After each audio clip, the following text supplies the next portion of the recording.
അപ്പൊ ഹസ്ബൻഡ് ഗൾഫിൽ നിന്ന് വന്നാണ്. ഇതിനു മുമ്പുള്ള 2 ഡെലിവറിയും കാണാൻ പറ്റിയിട്ടില്ല. ഓക്കെ. അപ്പൊ ഇതെങ്കിലും ഒന്ന് കാണണം എന്നായിരുന്നു ആളുടെ ആഗ്രഹം. ഓക്കെ. അപ്പൊ അങ്ങനെ സൂട്ട് റൂമൊക്കെ എടുത്തു.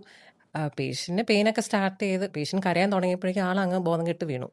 എന്നിട്ട് എനിക്ക് എമർജൻസി ടീമിനെ വിളിക്കേണ്ടി വന്നു ആളെ നോക്കാൻ വേണ്ടിയിട്ട്. ആള് പിന്നെ റെഡിയായി വന്നപ്പോഴേക്കും ഇവിടെ ഡെലിവറി ഡെലിവറി കഴിഞ്ഞു, 3ാമത്തെ പ്രസവം പെട്ടെന്ന് കഴിഞ്ഞു. അതെ. അപ്പോൾ ആള് ഇത്രയും വേദന വരും അല്ലെങ്കിൽ ഭാര്യയ്ക്ക് ഇത്രയും ബുദ്ധിമുട്ടുണ്ടാവുന്നുണ്ടെന്ന് ആൾ ഇതുവരെ അറിഞ്ഞിട്ടുണ്ടായിരുന്നില്ല.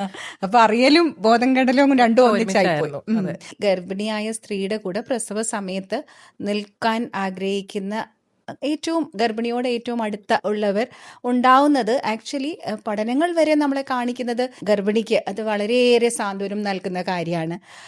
നമുക്ക് പെയിൻ റിലീഫ് കൊടുക്കേണ്ട ആവശ്യം തന്നെ വളരെ കുറയാനായിട്ടുള്ള സാധ്യതയുണ്ട്. സപ്പോർട്ട് കിട്ടുന്നത് കൊണ്ട് ഗർഭിണിയുടെ ഭർത്താവിൽ നിന്നും വീട്ടുകാരിൽ നിന്നും കിട്ടുന്ന സപ്പോർട്ട് കാരണം കൂടുതൽ സാധ്യത നോർമൽ പ്രസവത്തിനും ഉണ്ടെന്ന് വരെയാണ് നമ്മൾ കാണുന്നത്. അതെ. തുടക്കം തൊട്ടേ നമുക്ക് സൂട്ട് റൂം ഉണ്ട്. അതെ. അതിലാണെങ്കിൽ നമുക്ക് ഈ പറഞ്ഞ പോലെ അമ്മേനെയോ അല്ലെ പേഷ്യന്റിന് ആരെയാ വിശ്വാസം എന്ന് വെച്ചാൽ അവർക്ക് ആ കോൺഫിഡൻസ് ആരാണ് കൊടുക്കുന്നത്. ഇപ്പോൾ ചിലപ്പോൾ ഹസ്ബൻഡ് ആവാം അല്ലെങ്കിൽ അമ്മയാവാം. ഡെഫിനറ്റ്ലി ഈ പറഞ്ഞ പോലെ ഇമോഷണലി ഫിസിക്കൽ സപ്പോർട്ടും അതേ ഒരു സൈക്കോളജിക്കൽ സപ്പോർട്ടൊക്കെ നൽകാൻ പറ്റും. ആൻഡ് മാഡം നേരത്തെ പറഞ്ഞ പോലെ അത് ആ ഡെലിവറീൻ്റെ ടൈം വരെ റെഡ്യൂസ് ചെയ്യുന്നു എന്നാണ് ചില സ്റ്റഡീസ് കാണുന്നത്. തീർച്ചയായും.